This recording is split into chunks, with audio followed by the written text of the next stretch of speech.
Thank you for coming out today. I know we're all a little busy. I believe as a member of the Veterans of Foreign Wars that it's important that we commemorate those outstanding action dates of an American history, especially with those of this organization who served during that time frame or supported our loved ones or our troops during that time. So the way this is going to work today is I am not going to give you a history of Operation Desert Shield or Desert Storm. You can Google that, you can go to Wikipedia, you can find all of the reasons for all that stuff. What I wanted to try to do is give you a little bit about my personal involvement in Operation Shield and Storm and all of that. And I do have a video, then I have some personal photos, and I brought excerpts of my war diary during the time. So I will read some of that, then I will describe some of the pictures, and certainly a question and answer section after that. All right, so know that feel free to ask me any questions after we're done with the thing here. All right, so first off, when Desert Storm happened in 1990, or Desert Shield, the United States' entire armed military complex, we were preparing for war with one adversary, and that was Russia. That's all we trained for. Trained for the Spetsnaz, trained for the Fulda Gap, trained for all of the stuff. So when Iraq invaded Kuwait, we're like, okay, who the hell is Iraq? Where do we find them at? And all of that. And some interesting things came to light. Iraq had the 4th largest army in the world, the 2nd largest armored divisions in the world, but they had the most combat experience out of America, Russia, and China. Because our last war had been in Vietnam. Russia's last war had been over in Afghanistan, thank you. American forces, me as a United States Marine in an infantry unit, we weren't really thinking, who's this, what's this? Nobody had trained for desert warfare. I mean, we had books on it from World War II, but nobody had trained for that. So when they did all of that and the news reports started coming out, and we started seeing how literally within a matter of 2 days, they took the entire country of Kuwait, blockaded it, and then started to threaten Saudi Arabia, who had close ties with America.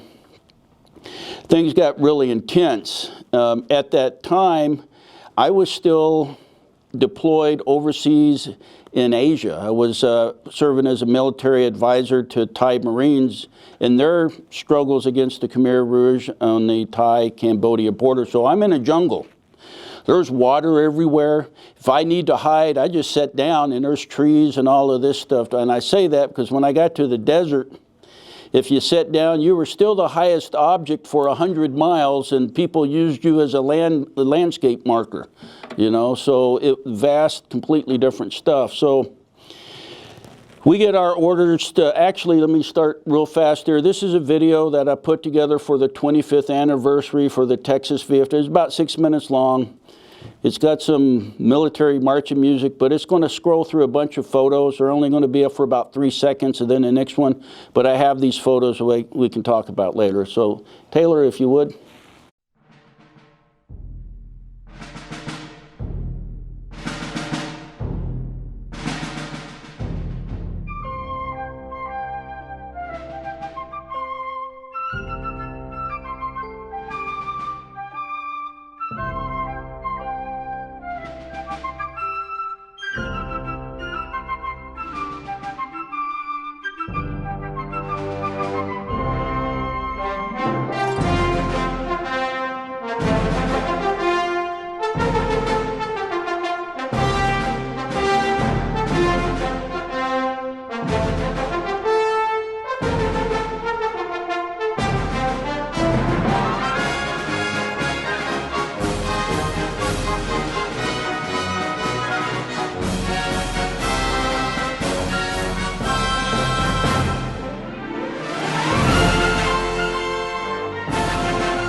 So you'll see a lot of those pictures here again. What I want to do is, and what I read here isn't necessarily going to match up, but I'm going to read this first, and then we'll go through some of the pictures.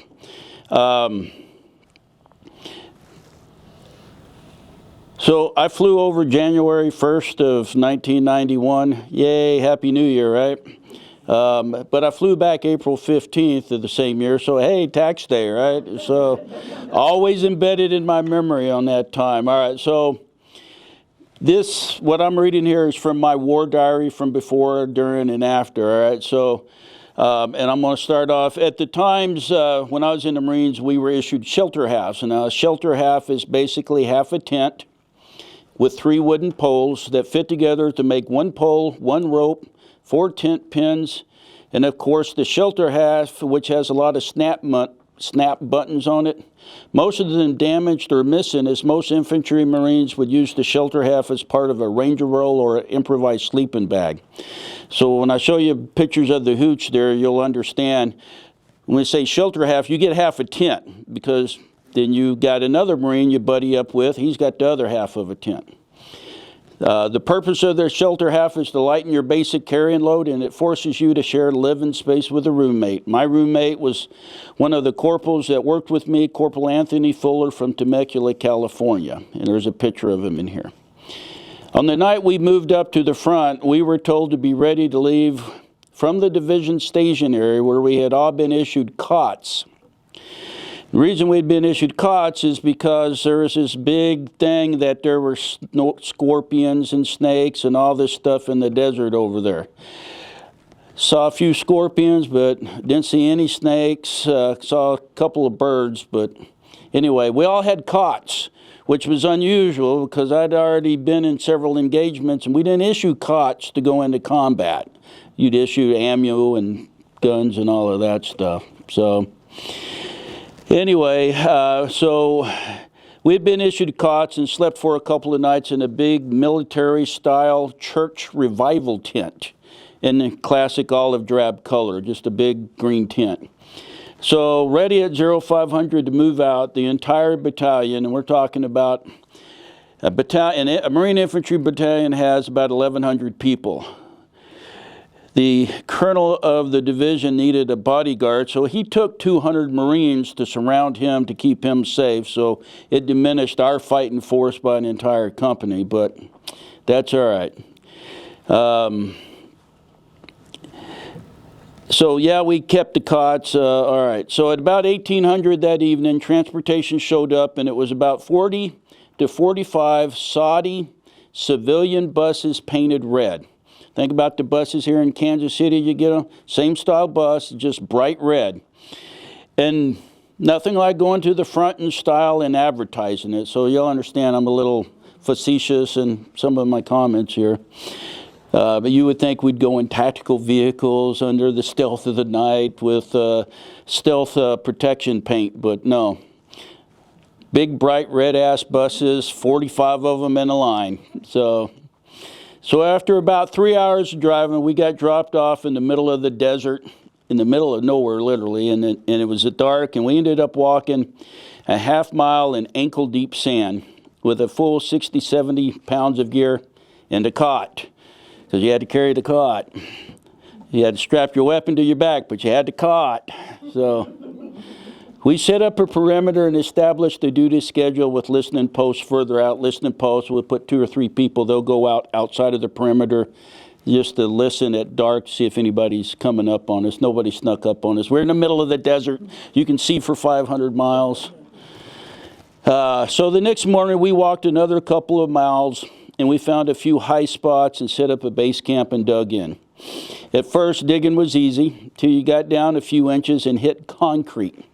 Literally, concrete. The intense heat of the desert fused about 18 inches of sand into one big giant slab of concrete, and digging through it with an e-tool was tedious, as it took several hours just to get through it. Once you got through, though, it was pretty easy. Several days later, we got a supply of sandbags, and every Marine got issued 24 sandbags, and since sand was everywhere, we put them to good use. Several days later, I found some camel blankets and some tent poles and commandeered them for military use and used them to improve our shelter. In fact, our shelter was voted the best in the battalion because, you know, we're bored. We don't have anything to do, so we go around and judge everybody's sleeping situations. But it was voted the best in the battalion. Of course, we had to name it, so we named it the Waldorf Astoria of Saudi Arabia and posted a sign at the entrance.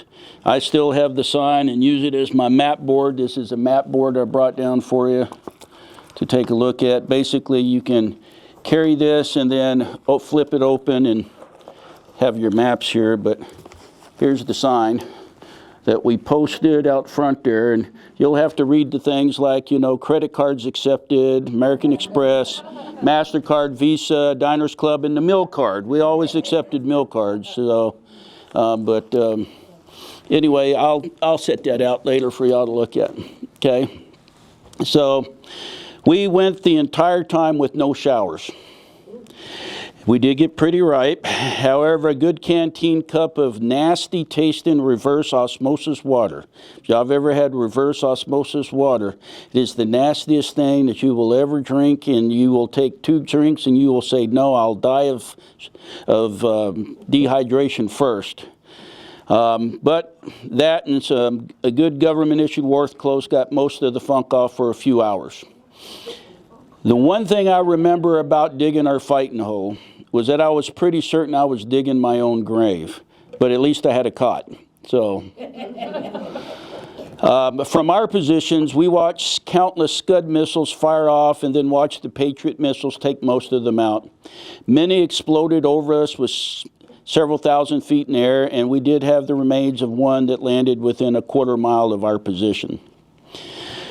On the night of the 23rd, our battalion commander, Lieutenant Colonel M.O. Fallon, gave us a briefing describing that our mission was to create a breach in the first zone of Iraq defenses that consisted of an active minefield, 15-foot tall berm reinforced with concertina wire, booby traps, and supported by heavy weapons, infantry, tanks, armored vehicles, artillery, and then every other nasty war-fighting device the Iraqis had.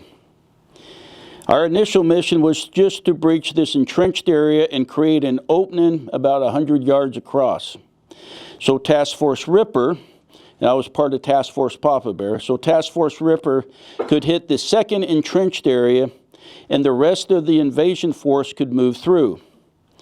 He told us that we should expect 90% casualties in the first 4 hours and that we should ensure that every Marine write that letter home and make sure that Chaplain had it before we kicked off. As we were the first unit scheduled to engage, we had around 40 news reporters with us, and they were from every country. And this was before reporters were embedded with a unit. And when they heard the 90% casualties, all of them, except one, left within 30 minutes. And I guess the war got too real for them at that moment.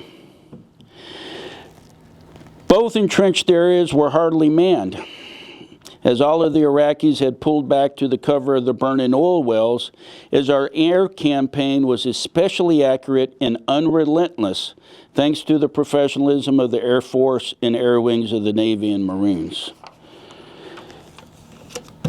Early on the morning of February 24th, 1991, 1st Battalion, 1st Marines received orders to attack enemy forces in the burning Al Wafra oil fields.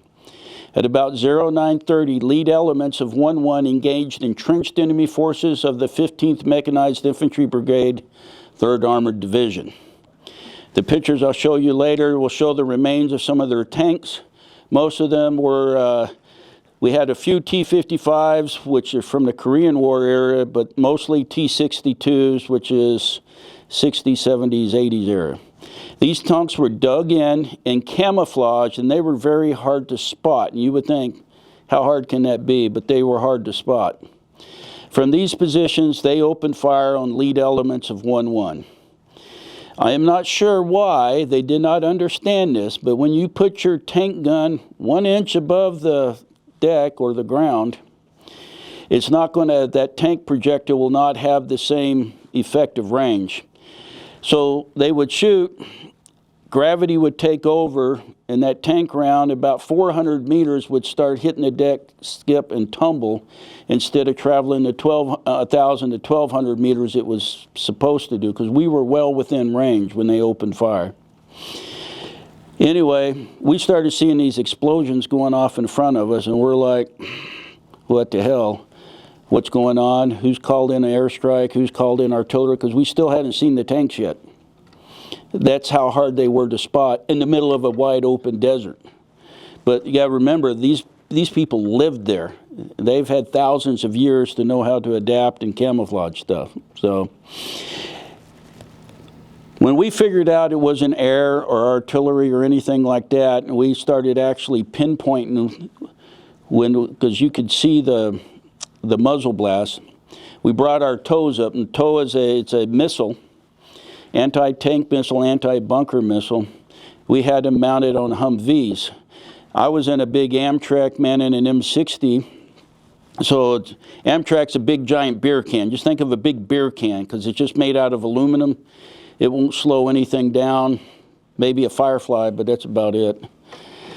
So we brought these things up. They used their thermal sights, and they started finding the tanks, and they started popping them. And it was kind of interesting, because some of these missiles use a skipping thing where they have an explosive charge on the missile itself, and it shoots out. And to counter the effects of gravity, as it starts to fall, an explosive charge would go off, popping it back up while it's still going. So it would, like a stone skipping the water, pop, pop, pop, pop. And so it was kind of cool watching some of those things go off. But anyway, we've started popping tanks from a very safe distance, by the way. But as we got closer, we had a lot of small arms fire from entrenched Iraqi soldiers. Turns out most of them wanted to show their superiors. They were in the fight, so they'd shoot off a magazine and then say, I quit or I surrender. Not all of them, but most of them. So as we got closer, we got engaged with them. A Delta company, about 180 Marines, attacked a battalion-sized unit. We didn't know it at the time. But a battalion had about 800, and an Iraqi battalion has 800 soldiers in it. We took over 400 enemy prisoners, including the battalion commander. At the same time, Alpha and Bravo companies engaged several companies of heavily armed and entrenched enemy forces, taking more prisoners. I do remember we had a very stubborn area where the Iraqis were putting up a very strong resistance, and we had an Amtrak come up that had one of the new M19 40mm grenade machine guns. This is a giant machine gun that shoots 40mm grenades, one after another, about 30 or 40 a minute. Boom, boom, boom, boom, boom, just that fast, and it's awesome. So the gunner he came up, he asked, hey, where are we at? And I pointed out to him and said, right over there, we got some entrenched Iraqis. And he goes, all right. So he cranks that baby almost straight up in the air and let off a 3-round burst. We waited a couple of minutes because the grenades went up in the air, and he's following them. And they landed about, a few feet from the enemy trench we were aiming at. He adjusted a little bit, and he let about 30 to 35 grenades go off, and he walked them right down the trench line. After that, there was no more resistance and a lot more prisoners. So about half of the Iraqi soldiers did not fight for very long, and after a couple of hours, we had secured all enemy positions. We had several EPWs, enemy prisoners of war, that spoke English, and during battlefield interrogations, I remember one explaining why they did not fight for very long after being asked why some units gave up and others fought. He said, and you have to use your best Middle Eastern accent, we saw a small car come up and shoot our big tank, Humvee with a tow missile. And then we saw your big tanks, the Amtrak, oversized beer can, also known as a mass coffin for Marines, come up, and we say to ourselves, if small vehicle kill our tank, what will the big one do to us? So to them, they equate size to power, irregardless of that size. So vehicle identification was not taught in the Iraqi army because the Amtraks are an oversized beer can made out of aluminum, and it might slow down a machine gun bullet as it passes through, and none of our Humvees were armored at the time. We didn't even know about armored Humvees. That didn't actually happen until Iraq and Afghanistan. Had they waited till we got a little bit closer, almost all of us would be names on the memorial, because they outnumbered us 3-1, and they definitely had the superior armor advantage. From there, we headed north into the oil field and hell itself. So day 2. I'm going to show you a picture where there are 3 T-62 Russian main battle tanks in the picture. You're not going to see them. I'll have to point them out to you. If you look closely, you'll find them with the unexploded anti-personnel ordnance. So we would drop cluster bombs. These cluster bombs would have what we called rockite in them. We would have anti-armor or anti-personnel. So imagine a big bomb filled with smaller bombs. They drop the bomb blows up in the air, the smaller bombs come out and cover an area. So where we were at, they were dropping anti-personnel. Not all of them exploded, unless maybe you kicked them. Then it would blow your foot off or something like that. So we had to be very careful walking around when we were taking some of the prisoners there. So anyway, in this picture, you'll also see a recoilless rifle pit and trench system that concealed several hundred, if not 1,000 or more Iraqi soldiers. On that second day, we captured over 1,500 prisoners, destroyed or captured 12 tanks, 20 APCs, armored personnel carriers, and 20 heavy vehicles, inflicted over 100 enemy casualties, and we had 3 Marines wounded in action on that day. After the initial attacks on the outskirts of the Al-Wafra oil fields, as described earlier, 1-1 turned and headed north into the fields. The sky was an ugly gray-black, and 10 a.m., full daylight turned into darkness. All of these pictures here were taken during the day, so some of these that look like they're at night, that's not night. That's just the amount of smoke that was in there. I remember, and this is what I wrote. It says, I remember saying to myself, because, you know, I was young and dumb at the time, yea, though I walk through the valley of shadow of death, I shall fear no evil, for I am the meanest, baddest mother effer in the valley. I will tell you, though, I was plenty scared, and I believe most of us were, because when you looked at that cloud, you just knew it was death. But none of us were going to say that we were scared out loud, and nor were we going to abandon the person on our right or left. The enemy was in that darkness, and it was our job to locate and close with and destroy. If things weren't scary enough, we also lost all our air cover, all our artillery, and all of our tank support.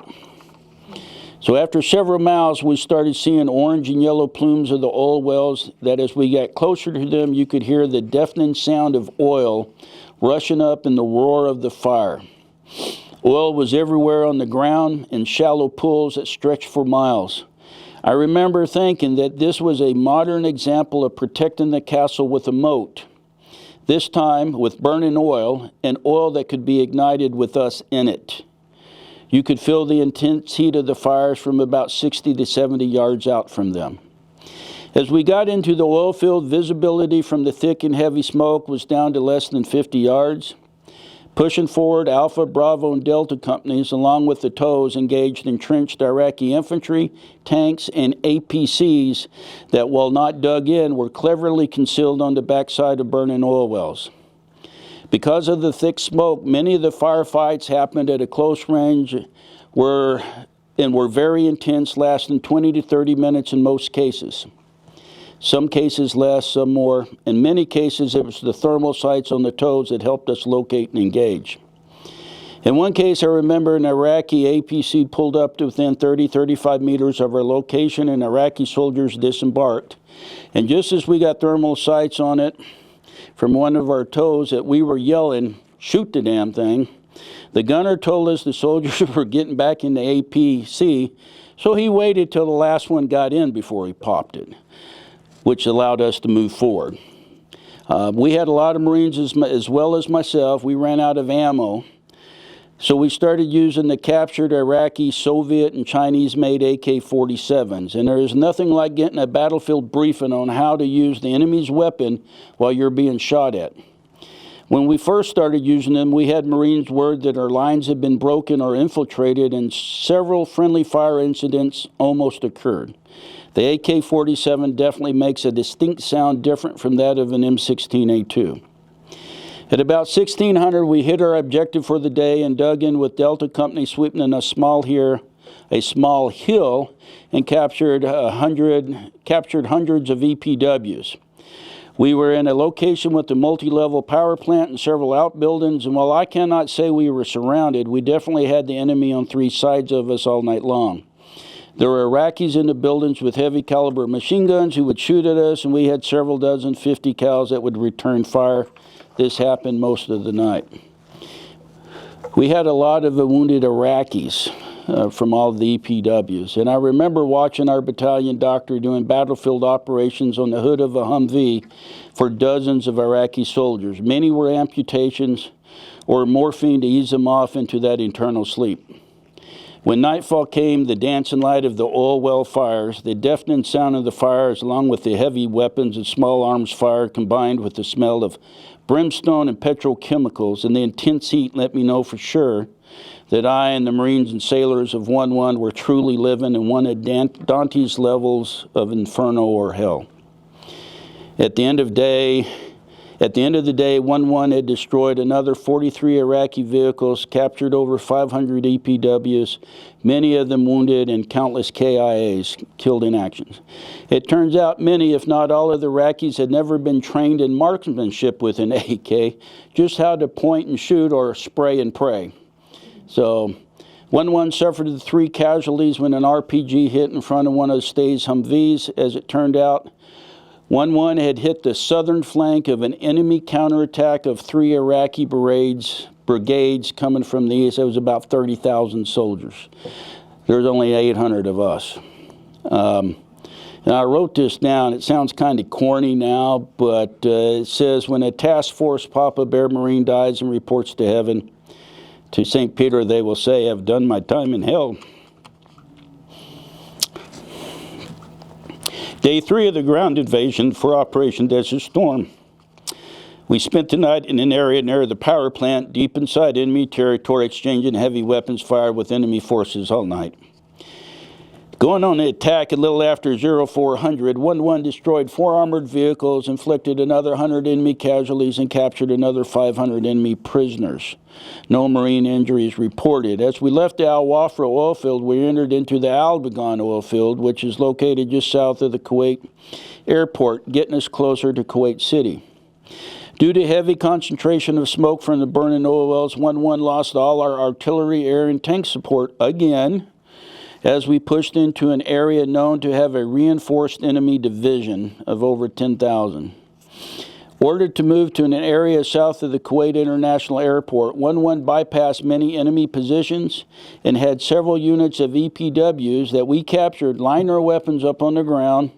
We ran over them with an Amstrac, destroying the weapons, and then we told them to turn south, start marching, and turn yourself into the next Allied unit that comes along, because we were moving that fast to get to our objective there.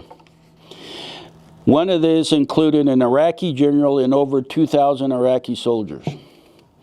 Reaching the southern perimeter of the airport, 1-1 engaged more enemy forces, destroying and captured several T-62 tanks, armored personnel characters. No casualties on that day. Day 4 of the ground invasion, Desert Storm 1-1 spent at the airport, conducted small sweeps, clearing out small pockets of resistance. Stay platoon set up on the roof of the building that we were at. And I say that, I had a good friend in Stay platoon. Those were the snipers.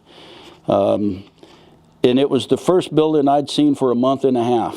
I've been living in a hole in the ground or in a military vehicle during that time. So seeing the building, and I'll show it to you, I have pictures of it, as destroyed as it was, it had 4 walls and a roof, and it was nice. So around 10 a.m., we had about 100 helicopters. They flew over us, landed at the airport, dropped off equipment, supplies, and the Kuwaiti Army forces so they could say they captured the airport that we had already secured for them to make sure there were no bad nasties out there.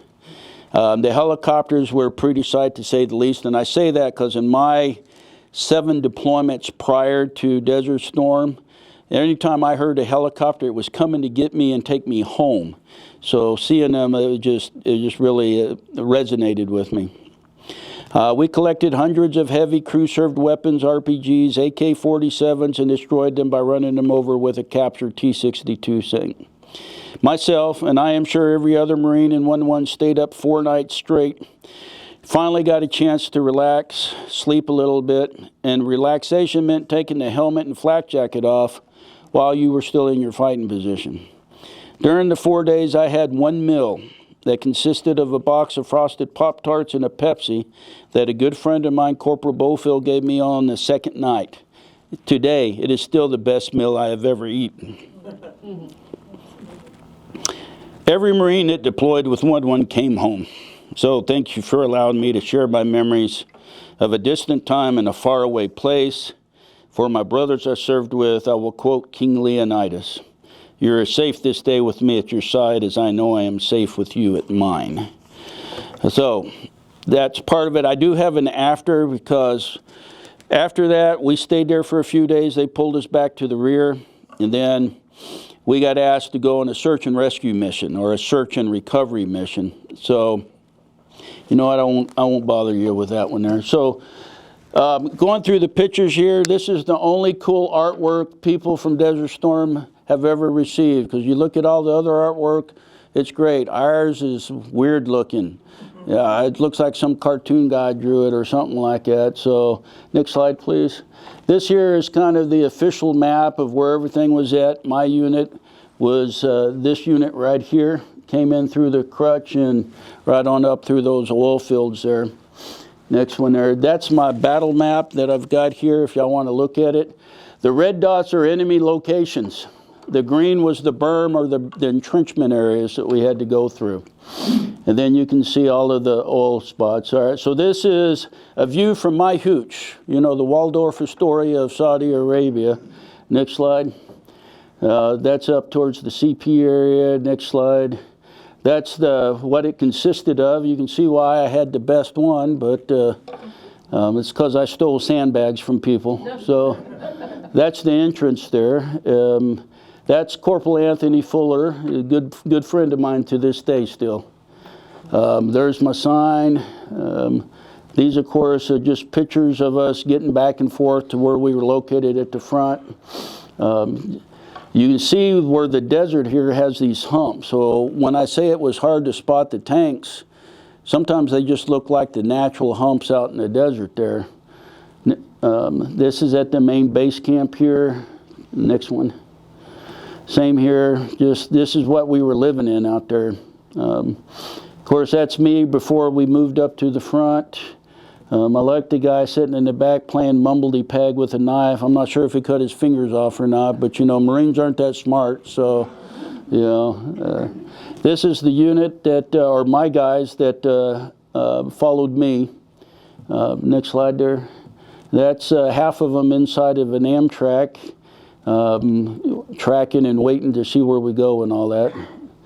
So this is an interesting slide. When we were looking at the berm areas with all the concertina wire, we made about 500 of these ladders. And these ladders were going to be carried by us to throw on top of the concertina wire so we could advance over the concertina wire up into the Iraqi positions while they were still shooting at us. We left them all behind, never used them. Oh. No, never did. These were our daily visitors. Wild camels come up. Somewhere I actually have a picture of a camel with a Camel cigarette, because you know Marines are funny. We said, hey, let's do this. This is us heading out into the desert. Next one.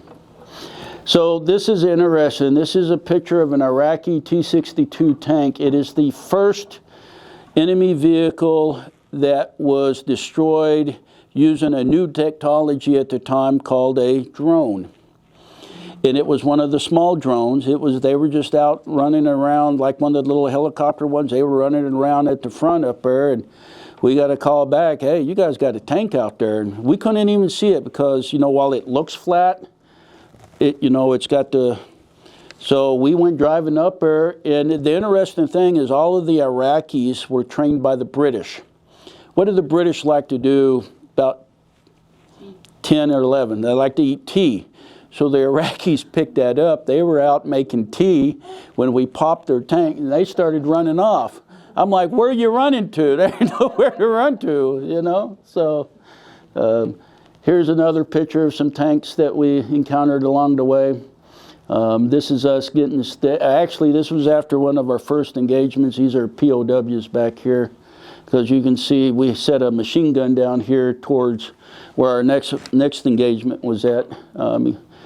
So again, just more pictures of the landscape there. This is back in one of the our main camp area there, because you can see the trailers. This is us kicking off on morning of the 24th.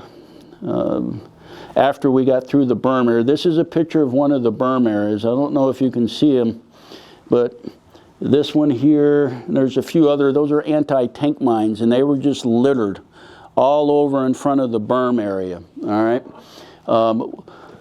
What we had, which was very fortunate for us, is we had this self-propelled thing that shot out a line charge, and a line charge is this big giant cable filled with explosives. And it shot out into that breach area. We blew it up. We were able to charge in and find there were no Iraqis there whatsoever, because they had pulled out during the night. They knew we were coming in, well, which was good. So next one. Here you're going to see part of their defenses. They got a missile here. This is a missile. These are called Sager missiles. They're a 1950s World War II era type missile. That basically, you see the little pit back there behind her, they would occupy the pit, and it had a little joystick thing because it was a wire guided thing, but they would shoot the thing and then try to wire guide it to the vehicle. Go to the next slide. You can see it still has the American government, because we sold these to the Iraqis back in like the 70s so they could fight their wars with, but once these things fire, though, they act like a balloon. You ever fill a balloon, let it go, and it just goes all over the place? I remember sitting in the truck, saying, okay, it's coming, no, it's not, no, it's coming, no, it's not, no, it's coming, oh. You know, so they fired a few of them off, but I just thought it was interesting. They were using 1950s technology. So, next slide. This is an entrance to one of the fighting holes. Again, many of them, they didn't fight very long. They'd get up, they'd shoot. Then they would surrender for the most part. But what's interesting is, and there's one hole here, it's just a small hole, but it went down to almost a 2-story level complex that bigger than this room where all of the officers stayed at and all that. So next slide, yeah, this one here. We went down into this thing and it goes back, and it was 2 levels, big rooms, all kinds of furniture and everything down in there. I don't know how they got it down there. Anybody heard of the term fugas? You know what fugas? How about napalm? So the Iraqis set up these things. They filled them with napalm, and they had them set up where they could hit them, and it would shoot out basically liquefied gasoline that was on fire when you got up into the berm area like that. So when I say bad nasties, that's a bad nasty. So, tank that we took out, I don't think we got any prisoners out of that one, but anyway, next one. This is us right after the first day where we stopped for the night. You can see the oil wells in the background there. One of the things we had air cover at the time, so we had Cobra gunships, and we would hit pockets of resistance, and you could see them in the spot, silhouetted. So it was really cool, especially when they'd open up that Gatling gun. You just look like a giant laser or flame, and everything blew up when it hit. Next one there. This is the same location. Next one. This is us getting ready to move out the next morning. This is us hitting one of the tanks or something like that with one of the tow missiles. I think I captured it just right. And this is when we start getting into the oil fields. And what you think is water in front of you, that's nothing but oil. There are millions and millions of gallons of oil just laying on the ground there. Next one. Again, as we're getting closer. Next one. All right, so you can see the T-62 Soviet tank there. We did capture, because we're leading all the prisoners off of there. Next one. This is an Iraqi artillery piece. They had theirs set up for direct fire line of sight, so when they'd see us, they'd start shooting at us. The problem is, they were thinking straight line of sight is straight, and they didn't understand that gravity would affect that round, and the round would fall and blow up before it got to us, which was fortunate. That's that APC I was telling you about that we popped. Next one. There's another tank. These guys just jumped out and surrendered after we blew up all their partners' tanks. So, next. All right, so this is one I wanted to tell you about. You see these little dots down here? That's that rocket. That's that anti-personnel that were unexploded. But there's 3 tanks in this picture. 3 tanks. All right, first one's right here. Second one's right here. And if I remember right, there's another one right there. All right. Behind that is a complete entrenchment system that held about 600-700 Iraqis. All right. And they had recoilless rifle pits. Recoilless rifle is basically a bazooka that's on a tripod. And if they had engaged those recoilless rifles, I'd be a name on a memorial and all that. Next one. Here's part of that trench system that was back there. It doesn't look like much, but this thing just goes on and on and on. And of course, they got underground bunkers that come into it and all of that. Probably the best photo I ever took in my entire life, but I will never go back to the links I had to go to get the picture, though. But it kind of just shows you all the oil that was on there. This was stuff that we encountered along the way. Some of these tanks, this tank was just abandoned, and that vehicle over there was just a cruiser, but it had been blown up, so we think it got hit by an airstrike or something. Not really sure. It was just there, and we're like, hey, what the hell? Next one, these are pictures of the lakes of oil again. All right, so when I told you about the darkness, going into the darkness, that's one of those pictures. Because you just look at that and you're like, there's nothing nice about it. Next one. That's me on top of a tank. You see the power lines back behind us? They had dug in and camouflaged themselves along this long line of power lines. And this is probably where we had the most intense fighting at. That's us deployed because we had stopped. And of course, we had to set up security. And I think we were still active on something, I can't remember. And, there's that lake of oil with our vehicles in it, and all I could imagine as we drove through it is just somebody dropping their cigarette and, you know. Same thing here. Next one. This is again us staging. I think this is us getting ready for going into the Al Burgan. We just left Al Wafra and we're getting ready to go into the Al Burgan oil field. Next one. Yeah. In that last photo, you've got the digital yeah. cam. I didn't know there was digital cameras back then. It was brand new at the time. So it was a lithograph. I had the guy out there, you know, with the... So believe this or not, this is high noon. There's actually a picture of the sun. And if you come up close, you'll see it right over here. All right. Next picture.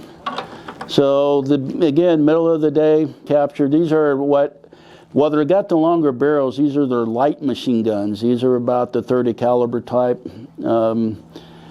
These things will probably reach out a good, I don't know, a mile if they just wanted to spray an area. Next one. These are the heavy machine guns. These are the ones that will definitely reach out and touch you. Our Amtracs would only slow these bullets down as it passed through us, because our Amtracs, even with the reactive armor, was just made out of aluminum. These are some crew-served or light infantry light machine guns here. Here's a bunch of them lined up we had captured from when they surrendered. Here's some more. This is up at the airport because it's got the paved road. This is a picture of a Russian-made T-72 main battle tank. And if they had wanted to, they would have, that one tank probably would have taken out 10, 15 of our Amtraks. We never engaged it because they surrendered, but they were out of food and water, and so a lot of them were happy they got captured. But this thing here is a towed anti-aircraft. It's also known as a half ZSU. ZSU is a name for a Russian anti-aircraft. Problem is they use these against personnel. And those are 40 millimeter cartridges back here, and it shoots like a giant machine gun, and these things will reach out a good 2 miles for stuff. This here is a picture from one of the tanks looking at where we had just come from. So I thought, hey, why not take a picture, see what the enemy saw. And this here is another artillery piece. As you can tell, it was dug in for direct line of sight fire. This is the ZSU. It's got the 4 machine guns up there. It's self-propelled, so all of its ammo, it's armored, all of that stuff. So it's very highly mobile. This is one thing you never want to see on the battlefield because it can tear up armor, it can tear up infantry, it can tear up air power. That's a serious bad nasty. This here we thought was interesting. This is a South African artillery piece, and it is known for sending around 19 miles. So I don't think they knew how to use the thing, but they had it and all of that. Another tank, next one here. So this is where we were at the airport. That's my buddy Mark actually up at the top up there. But that's when I say that was the first building we saw. It's damaged from a cruise missile. Next one. Enemy prisoners of wars that we captured. Just Taylor, just go through those because that's all this is. Just truckload after truckload of them that we would capture and all that. So this is one where we told them to walk south. Told them to walk south, and that's what they did. This guy, go back to that. That guy was an American citizen. He had been in Iraq visiting relatives, didn't speak the language. When he got conscripted and they started the war, he got conscripted, and we figured out they thought he was an idiot because he couldn't understand anything, so they had him on latrine and KP duty all the time. So as soon as we showed up, he threw his gun down, raised it, says, "I'm an American, I'm an American." So more prisoners. This is the airport where we were staying at. Like I said, it had walls and it had a roof, so we were happy. Again, the main headquarters there when we captured the airport. More stuff that we caught. That's my buddy Roy Henniger. He's actually up in Mason City, Iowa, and I get to see him every now and then. He and I did like 5 different deployments, and there's the Kuwait airport. Is there any more after this? Keep going. I think everybody's seen burning oil wells. Oh, those are that 100 helicopters. That's just a view of them when they came in and landed. So it was actually pretty cool to see all of them in the air like that. And that's going into the darkness again. More oil stuff. Anyway, that's it. I got to hurry up, but I'm the Adjutant General. You work for me, so I'll take as long as I want. Anyway, I'd like to wrap this up by asking all of those veterans in the room who served in Desert Storm, you stand up because I know we've got a few. David, I know you were over there. Marvin was over there. Where's Joe? Were you over there? Or, no? I was the first. Corey was over there. Corey had just joined the service at the time. So he was a youngin'. So know that anytime we have it's a group effort. You know what I mean? So I want to thank all of you who sent us care packages. Those care packages meant the world to us every time we'd get them. And yes, the mail truck guys would drive out with packages after packages and all kinds of the goodies and stuff in there, the things you just take for granted. y'all would send to us. So thank you so much for sending those things. It was greatly appreciated. Some of those things I'm sure helped us keep our edge. So with that, but thank you for taking time out of your day, come down, listen to an old man tell a war story at a VFW post. So